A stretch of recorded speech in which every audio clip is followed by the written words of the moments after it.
Hi there, welcome to the Social Media for Business class. Now in the last few years there's been an awful lot of buzz around the term social media. And I think it's fair to say that a lot of the hype and the exaggeration has actually been quite unhelpful. Has actually, if anything, been a bit counterproductive and led to a degree of cynicism from the very traditional sector of the business community. Now this is actually really unfortunate because this stuff is important and it should be exciting.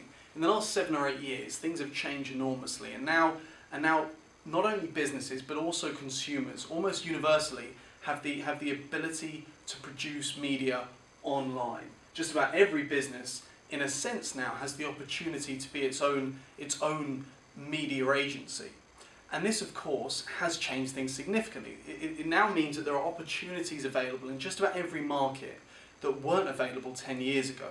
And of course, as with anything new, it's always the early adopters, the people who don't make excuses, they just jump straight in and really embrace the changes, who are gonna learn the quickest and who are ultimately going to take the greatest benefit from it. So let's assume for now that you're part of that category and you're very keen to give this stuff a real go. Where should you actually begin, and who should you get to be sort of responsible for delivering this stuff? Well, this is probably going to sound like a slightly odd thing for an internet marketer to say, someone who actually delivers this stuff on behalf of other companies. But ultimately, I have to be honest, my opinion is that the best social media campaigns out there are primarily driven by someone internal, someone within an organisation who understands the business and the industry and all its little idiosyncrasies and acronyms, and ultimately, that most importantly of all, they understand what the customer's looking for, and they understand where their target audience is going to be active online. That's the individual that should be primarily responsible for driving this activity online.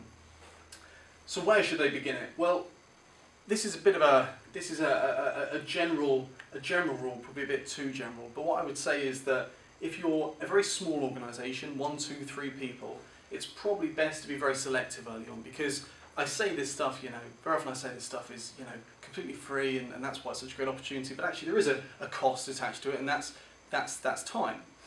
So if you do have limited resources, you need to be selective, and I'd suggest probably beginning with 2 platforms. Now, I'd say one of them should be a blog, because, well, I won't go into the detail now of why I think blogs are so fantastic and so important, and why every social media campaign should begin with a blog. You can check out the blogging page for all that.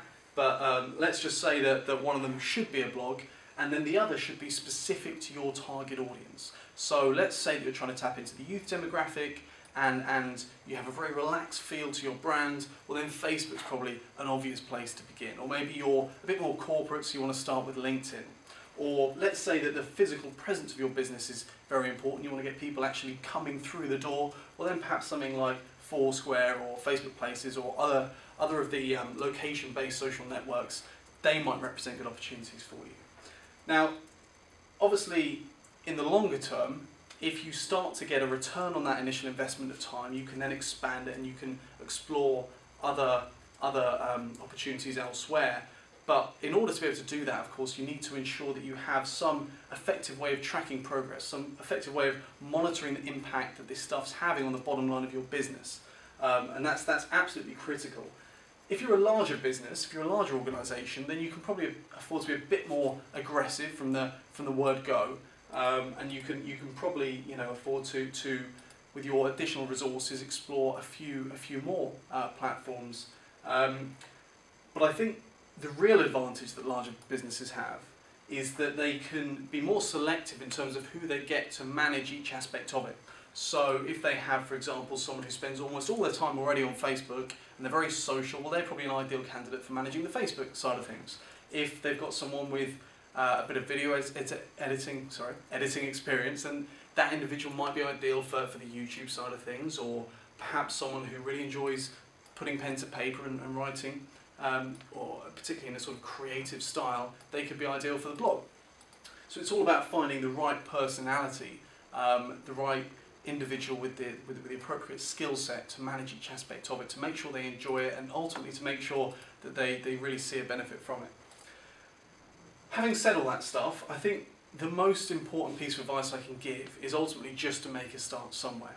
This stuff is now all freely available and available for free online, And in the current period of austerity, I would say that was a pretty strong incentive to stop with the excuses and just have an open mind and give it a go.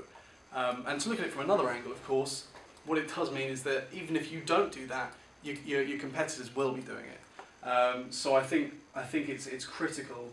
Oh my word, this is such bollocks.